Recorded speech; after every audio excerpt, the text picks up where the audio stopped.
오늘 우리에게 주시는 하나님의 말씀은 시편 93편 1절부터 5절입니다. 여호와께서 다스리시니 라는 제목으로 우리가 함께 하나님의 말씀을 나누겠습니다. 항상 언제나 사랑과 성실하심을 보이시는 하나님을 알아가는 예배의 시간이 되기를 축복합니다. 아멘.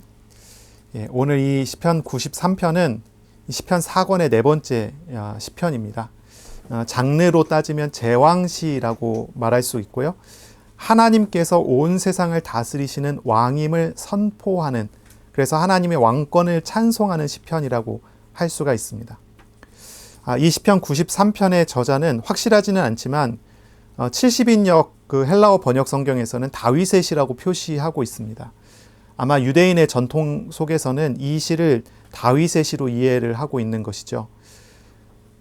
이 시는 보통 이제 안식일 전날 사용되는 찬송시로 이렇게 알려져 있습니다.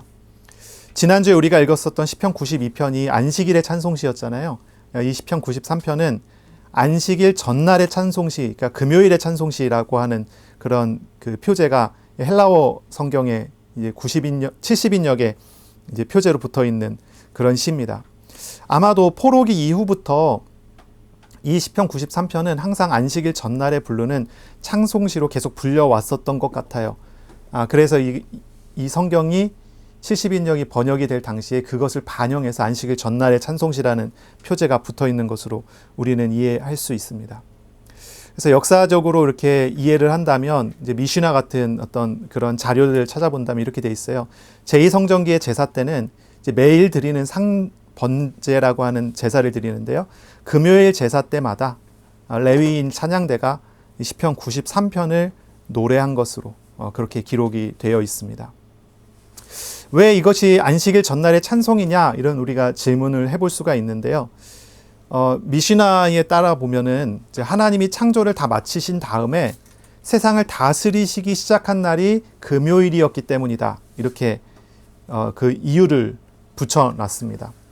그래서 하나님의 왕권을 찬송하는 게 왜 금요일의 찬송시냐라고 했을 때 모든 창조가 마치고 난 다음에 하나님이 다스리신다라고 하는, 그러니까 의미적으로 그것이 이제 맞기 때문이다라고 하는 거죠. 또한 안식일 전날의 찬송시잖아요. 안식일은 쉬는 날입니다. 휴식을 하죠. 하나님 안에서의 샬롬을 경험하는 날이 안식일이에요. 바로 그 안식일이 되기 위해서는 무엇이 있어야 되냐면 하나님의 강력한 왕권에 의한 통치가 있어야 된다는 것이죠. 그래서 이 시편 93편이 안식일 전날의 찬송시로 사용된 것으로 우리는 이해하고 그러고 보고 있습니다. 이 시편 93편이 여호와의 왕권을 노래하는 그런 시편이다라고 하는 것은 또 중요한 한 가지 의미를 담고 있습니다. 시편 4권에서 나오는 연속적인 이제 찬송 중에 왕권을 찬양하는 찬송 중에 첫 찬송이 시편 93편이거든요. 몇 편이죠? 96편부터 99편까지 연속해갖고 하나님의 왕권을 고백하는 이제 찬송이 나오는데요. 그런 왕권을 찬양하는 찬양의 제일 앞에 나와 있는 것이 이 93편입니다. 이 왕권에 대한 이 고백은요, 단순한 고백이 아니고요, 그들의 경험과 삶이 녹아져 있는 그런 고백입니다. 이 시편 4권을 편집하고 고백했었던 당사자들이 누구냐 했을 때 그들이 바로 바벨론 포로에서 귀환한 사람들이었어요. 그들은 유다가 망한 다음에 집과 성과 성전이 불타는 것을 목격한 사람들과 그 자손들이었습니다. 이들은 포로로 끌려가면서 시편 88편, 89편의 절망을 외쳤던 그런 사람들이었어요. 그런데 그 사람들이 하나님을 찬양하는데 오늘 본문에 이런 고백을 하는 거예요. 하나님의 왕되심을 찬양하는 거예요. 유다 왕국은 망했고 유다 왕은 포로로 끌려가고, 시드기야 왕이 그랬죠. 두 눈이 뽑히고 맨발로 쇠사슬에 묶여서 끌려갔어요. 이제 그 나라는 왕이 없습니다. 그리고 온 세계의 왕은 바벨론의 왕이 된 것처럼 그렇게 보였습니다. 그리고 자신들은 이제 망했다라고 생각하는 그러한 절망적인 외침 속에 있었죠. 그럼에도 불구하고 그들은 하나님을 찾았습니다. 그리고 시간이 지나서 그들은 경험한 거죠. 이 세상의 왕이 진짜 왕이 아니라 하나님이 진짜 왕이시다라는 것을 경험하고 목격한 것입니다. 그리고 그 고백이 이어져 나오는 것이 이 시편 4권에 나오는 이 찬송들입니다. 연속된 왕권에 대한 찬송, 그 찬송의 첫 번째가 이것인 거죠. 그래서 이것은 중요한 의미를 담고 있다. 우리가 이렇게 생각을 할 수가 있습니다. 이 시편들은요, 포로기를 거쳐가면서 하나님을 경험한 그 경험에 대한 깊은 고백들이 담겨져 있는 그런 시편인 것입니다. 하나님은 그들에게 왕 되심을 나타내 주시고 보여주셨습니다. 그리고 오랜 시간이 거쳐서 지금 하나님은 이 본문을 우리에게 지금 선포하십니다. 하나님은 이 본문을 통해서 우리에게 말씀하십니다. 하나님이 왕이시다라고 말씀하십니다. 우리에게 하나님이 다스리시는 분이시며 하나님이 우리와 동행하심으로 우리를 하나님의 백성다운 아름다운 삶으로 인도하시는 분이라는 것을 선포하고 가르치고 있는 겁니다. 포로에서 귀환한 이 공동체가 고백한 이 하나님이 바로 나의 하나님, 우리의 하나님임을 아는 시간 되시기를 바랍니다. 우리가 이 시간에 구할 것은 다른 것이 아닙니다. 왕이신 하나님 알기를 구하시기 바랍니다. 이 하나님은 인격적이신 하나님이시죠. 지식을 넘어서 왕이 되신 하나님과의 인격적인 교제가 우리에게 있기를 소망합니다. 왕이신 하나님을 경험적으로 아는 알을 구하는 마음으로 또 기도하면서 우리가 이 예배를 온전히 드려가기를 소원합니다. 우리 하나님은요, 모든 혼돈을 다스리시는 하나님입니다. 모든 혼란 속에, 혼돈 속에 질서를 주시는 하나님이세요. 시험과 갈등, 그런 것들이 우리에게 있지만 그런 것을 짊어지심으로 우리에게 참 왕이 되심을 알리시는 하나님이십니다. 이 시간 예배를 통해서 우리의 모든 짐을 또 벗어버리는 은혜 있는 시간이 되기를 바랍니다. 신앙은 지식이 아니죠. 하나님과의 관계입니다. 신앙은 이성적인 지식을 넘어섭니다.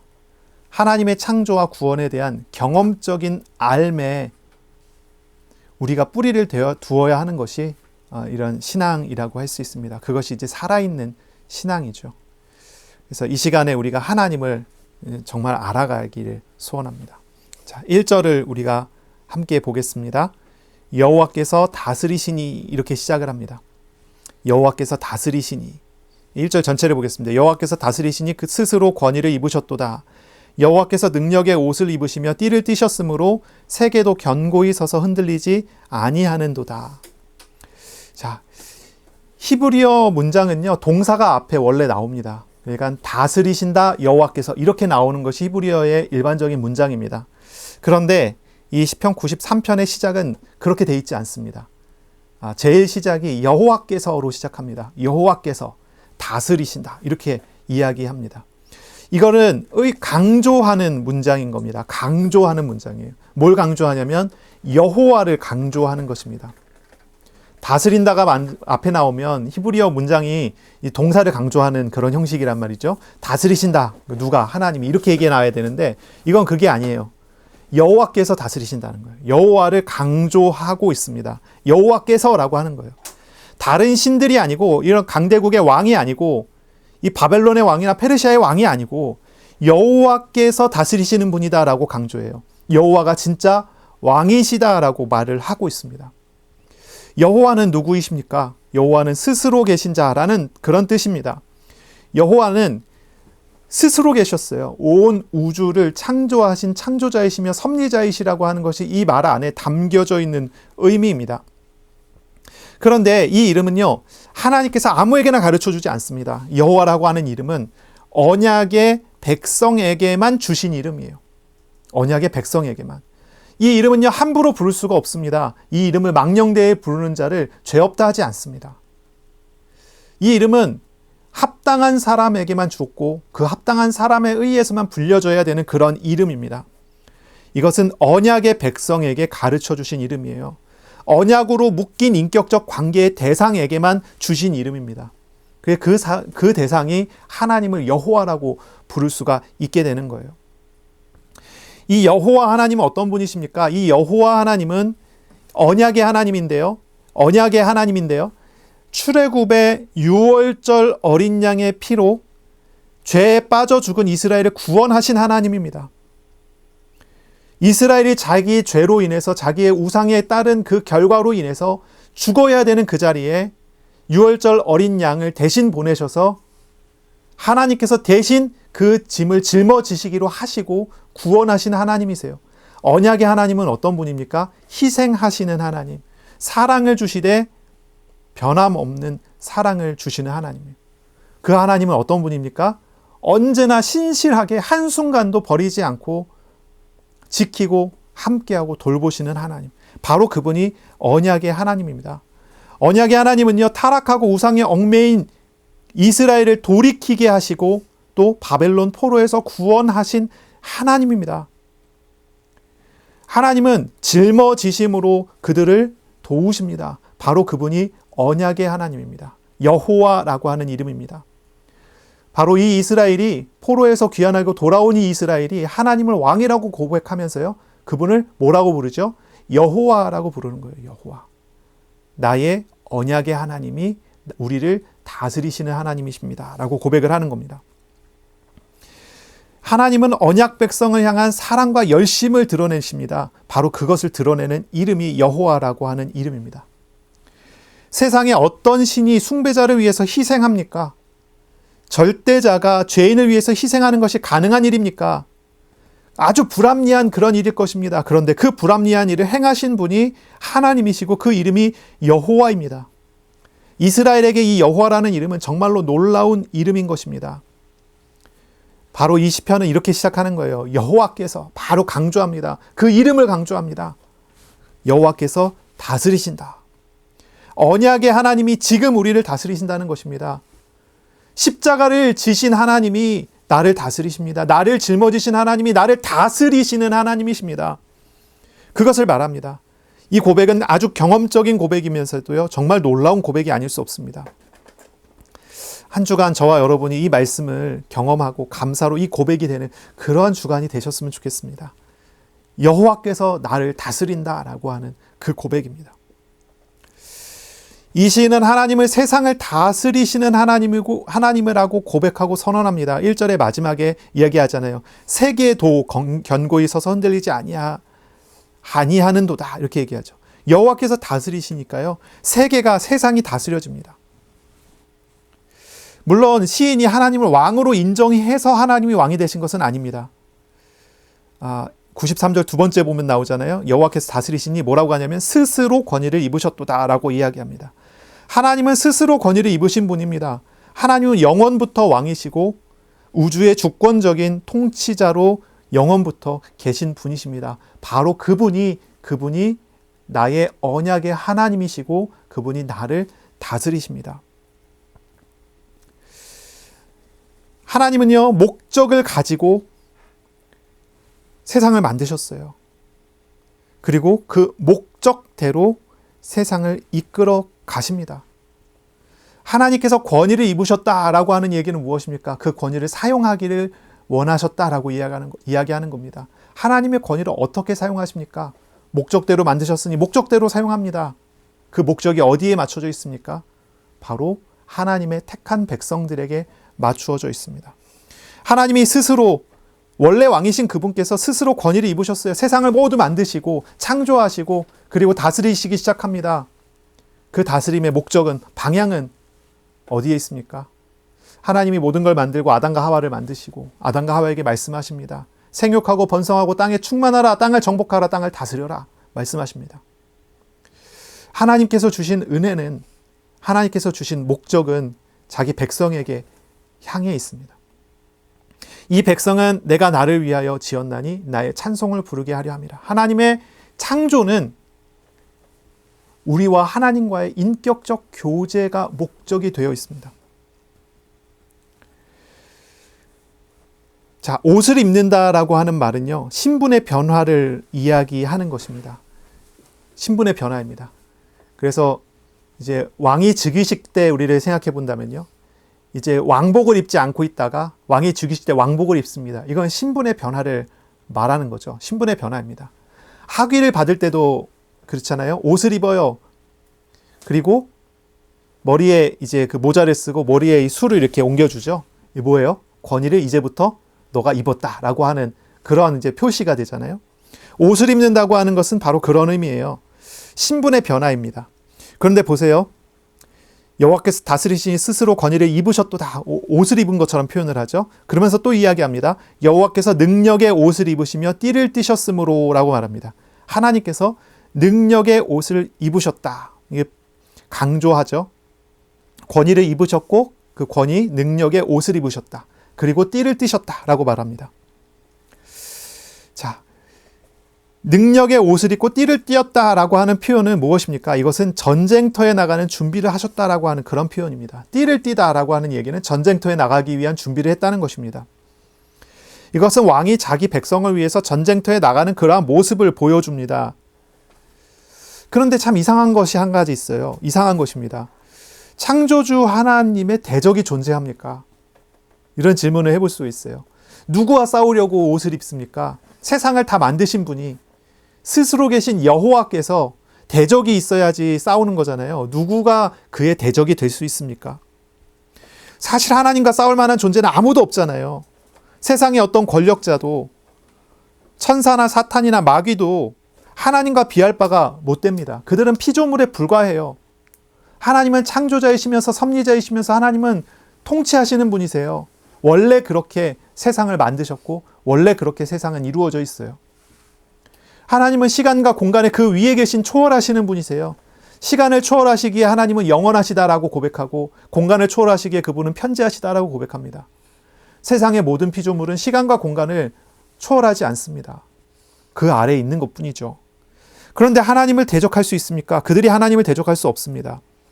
하나님 앞에서 모든 피조물들은 먼지만도 못한 것입니다. 그런데 오늘 본문에 보면은 하나님은 싸우시는 하나님으로 등장합니다. 나타납니다. 왜 그렇습니까? 그것은 바로 택한 백성을 위한 것입니다. 택한 백성을 위해서 하나님께서 싸우시겠다라고 이야기하는 것이죠.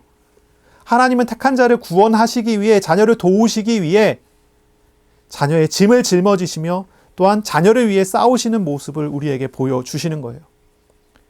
우리 주님은 가난한 자를 구원하시기 위해서 가난한 자의 왕으로 내려오셔요. 그리고 싸우십니다. 그것이 주님의 사역이죠. 여호와 하나님이, 우리의 언약의 하나님이 우리를 짊어지고 우리를 위해서 싸우십니다. 요한일서 3장 8절에 보면 이런 구절이 있습니다. 죄를 짓는 자는 마귀에게 속하나니 마귀는 처음부터 범죄함이라. 하나님의 아들이 나타나신 것은 마귀의 일을 멸하려 하심이라. 하나님의 아들이 오셨습니다. 그리스도께서 오셨습니다. 그리스도께서 오셔서 무슨 일을 하십니까? 하셨던 사역 중에 하나는 마귀의 일을 멸하신 것입니다. 이 마귀의 일이 무엇입니까? 바로 사람으로 죄에 사로잡히게 만들고 속게 만들고 하는 것입니다.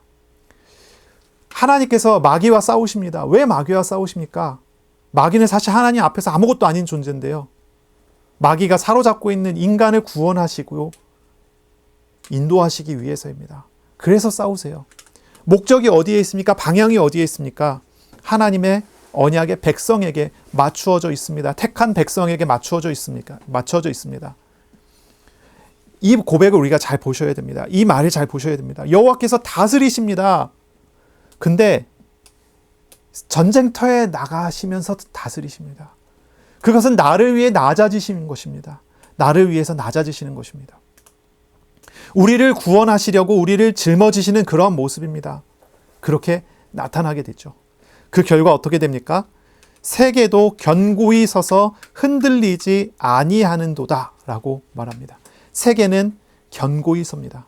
하나님께서 싸우시면, 하나님께서 왕권을 행사하시면 당연히 하나님이 다스리시는 세계는 견고히 서게 됩니다. 흔들리지 않게 됩니다. 하나님께서 왕권을 행사하시고 전쟁하시면 하나님의 백성은 평안함을 누립니다. 견고한 은혜를 누리게 됩니다.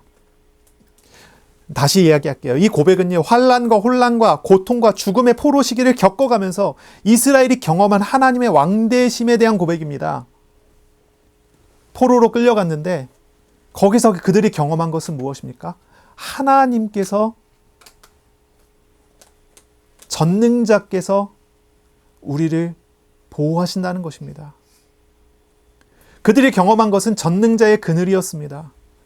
그들이 경험한 것은 우리를 인도하시는 하나님이었어요. 그들이 경험한 것은 싸우시고 승리하게 하시는 하나님이었어요. 그러므로 이들은 고백합니다. 누가 다스립니까? 전능자이신 하나님. 언약의 하나님이 다스리신다고 얘기합니다. 그분은 싸우십니다. 그래서 우리가 지금 평안을, 안식을 얻게 되었다라고 말을 하고 있는 것입니다. 2절입니다. 주의 보좌는 예로부터 견고히 섰으며 주는 영원부터 계셨나이다. 하나님은 원래 견고하신 분이세요. 근데 그 견고함을 나에게 주신 것입니다. 언약의 하나님으로서 나를 다스리심으로써 그것을 나에게 주신 것입니다. 이스라엘은 멸망과 포로를 겪었습니다. 그 상황 속에서 그들은 하나님의 손길을 받습니다. 그리고 그들은 포로 될 만큼 그들을 사로잡았던 우상들에서 돌이킵니다. 그리고 하나님께로 나옵니다. 하나님께로 돌이킨 그들은 포로였습니다. 하지만 돌이켰기 때문에 포로였지만 포로가 아니라 하나님의 자녀의 삶을 삽니다. 하나님께 돌이킨 그들은 억눌려 있는 상태에 있었지만 돌이켰기 때문에 하나님께서 짊어지심과 동행하심으로 자유를 누리게 했습니다. 그들은 바벨론의 포로였고 페르시아의 포로였습니다. 그러나 하나님의 자녀의 삶을 살 수 있도록 하나님 하셨고 그 은혜를 경험하게 했습니다. 그러므로 이스라엘은요, 포로로 끌려가 있는 그곳에서 특별한 대우를 받게 되죠. 다른 대우를 받게 됩니다. 우리가 성경의 기록을 통해서 알 수 있습니다. 다니엘과 다니엘의 친구들을 보게 되죠. 에스더서 같은 것을 통해서 보게 됩니다. 그들은 포로로 끌려간 중에서 하나님과 함께하는 민족으로 살아갑니다. 자, 우리는 어떻습니까? 우리 자신을 한번 돌이켜봐야 됩니다. 나는 누구입니까? 내가 하나님의 자녀입니까? 그렇다면 또 질문해봐야 됩니다. 우리는 어떤 사람입니까? 하나님의 자녀라고 한다면 하나님의 통치 아래 지금 살고 있습니까? 하나님께서 견고하게 하시는 그러한 삶이 나의 삶입니까? 열매 맺는 삶을 살고 있습니까? 그러한 삶을 경험하고 누리고 있습니까? 그렇지 않다면 우리는 바로 이스라엘의 본을 통해서 배워야 합니다. 지혜를 배워야 합니다. 진짜 지혜는 무엇입니까? 하나님께로 돌이키는 것이 진짜 지혜입니다. 하나님께로 돌이켜야 합니다. 탕자의 비유를 생각해 보면은 우리가 좀 잘 이해할 수 있을 것 같아요. 탕자는 아버지의 자녀였습니다. 근데 아버지의 자녀됨을 누리고 살기를 거절하고 집을 나가버립니다. 그리고 방탕한 생활을 통해 모든 걸 탕진하고 금방 탕진하고 굉장히 고통스러운 삶을 삽니다. 집에 있을 땐 아버지의 자녀였지만 밖에 나가서 아버지의 품을 떠나서 살아보니 그는 밖에서 돼지 치는 시종의 일을 해야 되는 그런 상황이 돼버리고 말죠. 이 탕자에게 지혜가 하나 생깁니다. 어떤 지혜가 생깁니까? 이런 것입니다. 여기서는 내가 돼지하고 같이 돼지 먹는 열매나 먹고 살아야 되지만 아버지의 집에 가면은 이런 생각을 하게 되죠. 그래서 그는 결단을 내리고 먼 길을 돌아 다시 아버지의 집으로 돌아옵니다. 그리고 자녀의 삶을 다시 살기 시작하게 되는 거죠. 우리가 하나님의 자녀입니까? 하나님의 통치 아래에 있습니까? 내가 정말로 하나님이 다스리시는 그 견고한 삶을 살고 있습니까? 그 평안과 안식이 내 안에 있습니까? 없다면 돌이켜야 합니다. 그리고 돌아가야 합니다. 이스라엘의 포로로 끌려갔어요. 그들이 그곳에서 한 것은 무엇입니까? 돌이키는 것이었습니다. 돌아가는 것이었습니다. 우상을 버리는 것이었고 하나님께로 회개하는 것이었습니다. 그들은 그 속에서 왕이신 하나님을 경험합니다. 왕이신 하나님과 함께하는 삶을 삽니다. 지금 우리는 보아야 하죠. 우리는 지금 생각해 봐야 됩니다. 하나님께로 나아가는 지혜를 배워야 합니다. 회개하는 것입니다. 회개가 무엇입니까? 하나님께로 돌아가는 것이 회개입니다. 내 마음을 하나님께로 돌이키는 것, 내 생각을 하나님께로 돌이키는 것입니다. 하나님 앞에 서는 것입니다. 내가 가지고 있는 우상을 치워버리는 것입니다. 내가 지금 좋아하는 것이 이거 무엇입니까? 그것을 내려놓고 거기서 돌이켜 하나님께로 나아가는 것입니다. 그것이 회개입니다. 우리는 여러 면에서 회개해야 될 것입니다. 경제를 회개해야 됩니다. 경제의 우상을 내려놓고 하나님께로 돌이켜야 합니다. 시간에서도 회개를 일으켜야 됩니다. 시간이 누구의 것입니까? 하나님의 것으로 알고 돌이키는 시간을 가져야 합니다. 삶을 돌이켜야 됩니다. 우상들을 내려놔야 합니다. 하나님은 오래 참으시며 우리를 설득하고 계십니다. 우리가 돌아오기를 기다리고 또 기다리고 계십니다. 우리가 주님께로 돌이킬 때 하나님은 우리에게 왕되심을 나타내실 것입니다. 우리는 먼저 하나님과의 관계를 회복하도록 우리의 마음으로부터 하나님께로 돌이키는 그러한 시간을 가져야 할 것입니다. 기도하는 시간을 가지세요. 말씀을 읽고 묵상하는 시간을 가지세요. 그때마다 말씀하시는 하나님께로 돌이키는 것입니다. 다시 우상으로 치우치고 다시 넘어질 수 있습니다. 그래도 괜찮습니다. 계속 돌이키는 과정과 삶을 살아야 합니다. 주님께로 나아가는 것입니다. 그때 우리는 하나님을 보게 됩니다. 3절, 4절을 보겠습니다. 여호와여 큰 물이 소리를 높였고 큰 물이 그 소리를 높였으니 큰 물이 그 물결을 높이나이다. 높이 계신 여호와의 능력은 많은 물소리와 바다의 큰 파도보다 크니이다 라고 이야기합니다. 성경에서 특히 이 시편에서 물과 바다는요, 혼돈의 상징으로 표현되어집니다. 물론 이 시편뿐이 아니라 이제 물과 바다가 상징하고 있는 바가 그렇습니다. 이 성경에서 이야기하는 물과 바다는 항상 혼돈의 상징입니다. 혼돈의 상징. 바다는 풍랑을 일으키고요. 바다는 혼란을 일으킵니다. 그러나 우리 하나님은 말씀하심으로 바다와 바람을 잠잠하게 하십니다. 바다와 바람을 통치하시는 분이 하나님이시다라는 그런 표현을 통해서 우리의 인생사가 혼란스럽고 혼돈 속에 있을 수 있지만 하나님의 통치 아래 있을 때 그것이 질서를 잡힌다는 것을 가르쳐 줍니다. 자, 3절 우리가 다시 볼게요. 큰 물이 3번 나옵니다. 이렇게 읽을 수 있습니다. 바다가 소리를 지릅니다.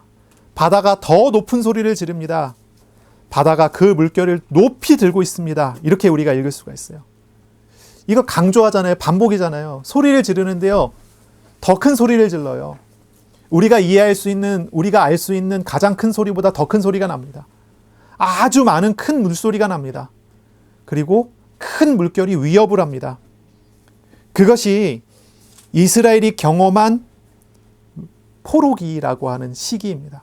바로 그러한 시기입니다.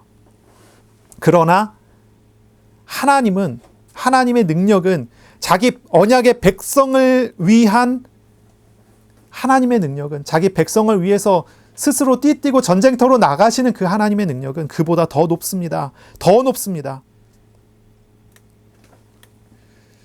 높이 계신 하나님의 능력은, 여호와의 능력은 많은 물소리보다 더 큽니다. 바다의 큰 파도보다 더 큽니다. 바로 그렇게 말하고 있습니다. 이 혼돈의 큰 물들은 혼란을 말하면서 동시에 또한 하나님의 나라를 위협하는 세력들을 말하기도 합니다. 그리고 또한 우리의 삶에서 하나님을 알기를 회방하는 어떤 시험들을 말하기도 합니다. 그런 것일 겁니다. 이 물소리와 위협적인 물결은 하나님의 백성의 삶을 위협하고 삶을 혼돈과 혼란으로 이끌어갑니다. 이 혼란과 혼돈은 아주 효과적으로 우리를 공략할 수 있죠. 평온한 삶을 살고 있다가 상처가 건드림받으면 평온이 다 날아가 버리잖아요. 얼마나 이들은 지혜로운지, 이 마귀 사탄은 지혜로운지 공격을 너무 잘해요.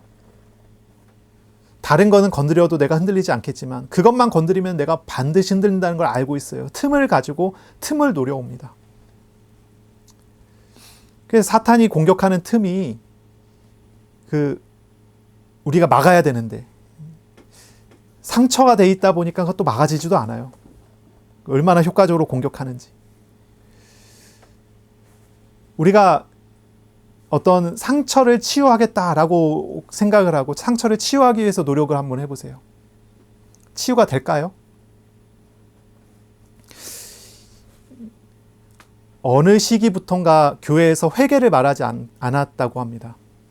그리고 회개의 자리를 대신 차지하고 회개 대신 말하기 시작한 것이 상처와 치유라고 하는 메시지였다는 거예요.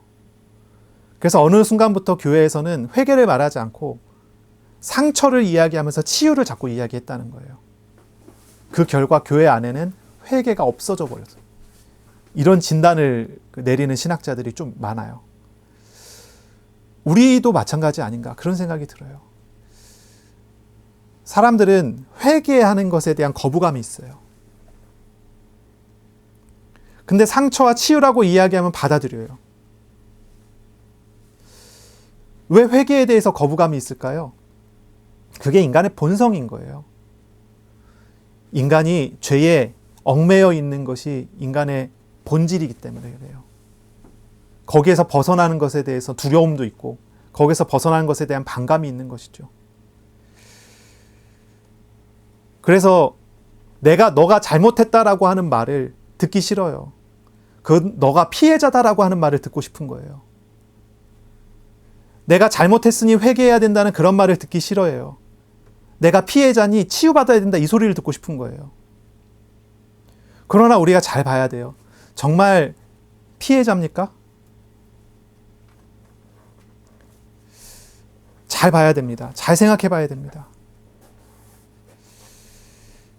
혼돈의 큰 물들은 사람을 혼란으로 이끌어갑니다. 사람을 공격합니다. 사람을 죽게 만듭니다. 이건 아주 효과적으로 우리의 상처를 타고 들어옵니다. 우리를 공격합니다. 그러면 이런 속에서 사람들은 어떻게 행동을 하죠? 기도하죠. 바로 이 상처를 치유해 달라고 기도합니다. 이 상처에서 벗어나게 해달라고 기도합니다. 이런 혼란에서 구원해 달라고 기도합니다.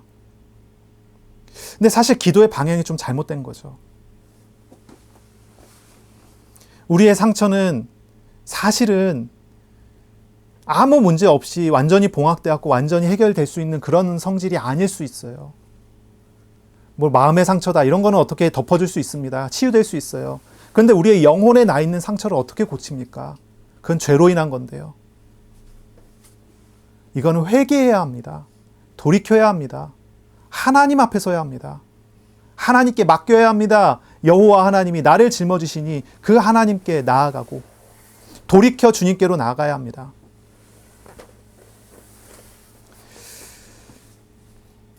하나님은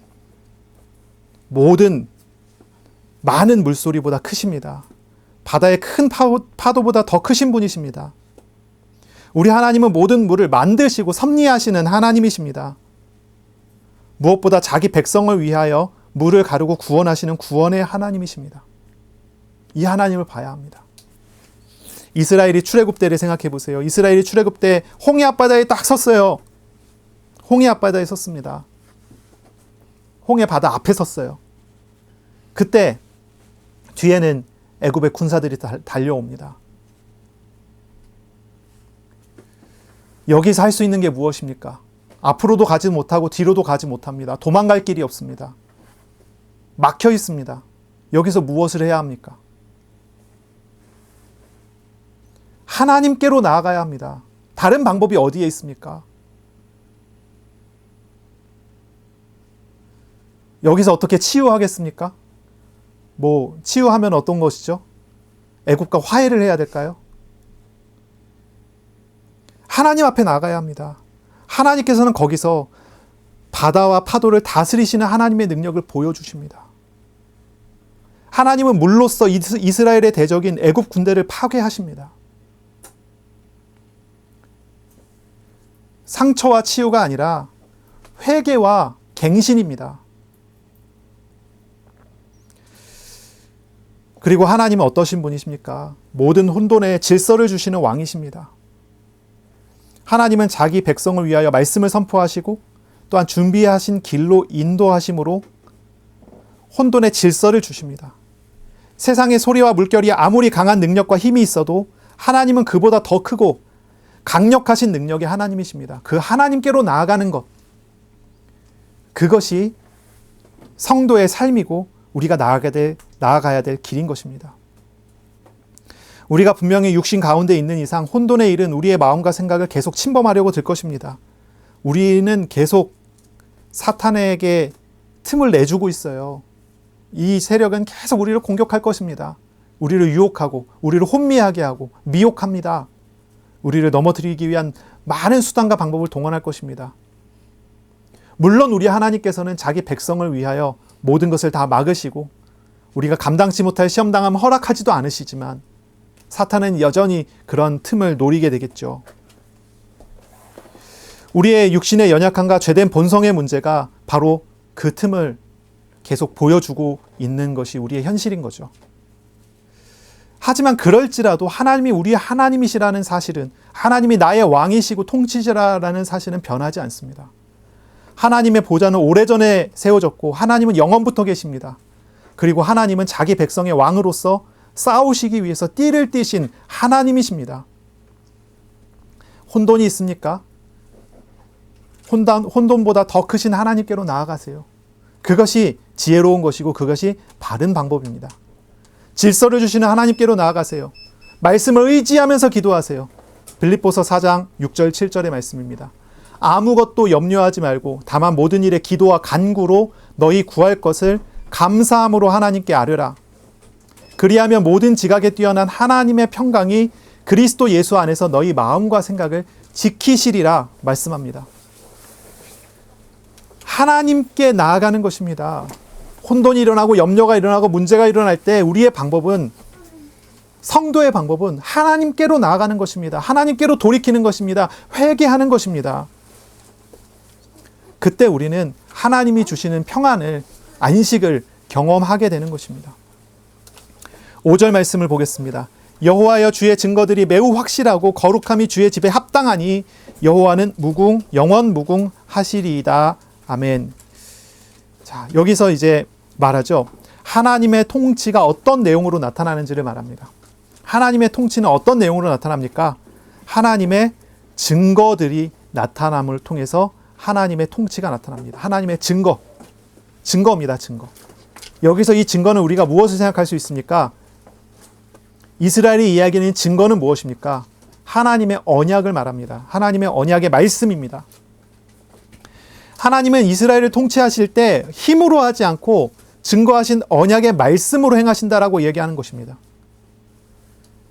폭군은 법을 무시하고 법 위에 서서 다른 사람을 폭력으로 다스려요. 하지만 하나님은 폭력이 아니라 언약의 말씀과 거룩하심으로 다스리십니다. 인격적이시다라는 이야기입니다. 하나님의 법도를 따라 하나님 다스리신다는 이야기예요. 하나님의 백성의 삶은요, 하나님의 통치를 받아 나가고 하나님의 통치에 순종하는 삶은 어떤 삶입니까? 말씀을 따라가는 삶입니다. 이것이 성경이 우리에게 가르쳐주는 원리입니다. 하나님의 백성은 말씀을 따라 살아가야 합니다. 하나님의 통치하심을 받는 사람은 말씀을 묵상해야 돼요.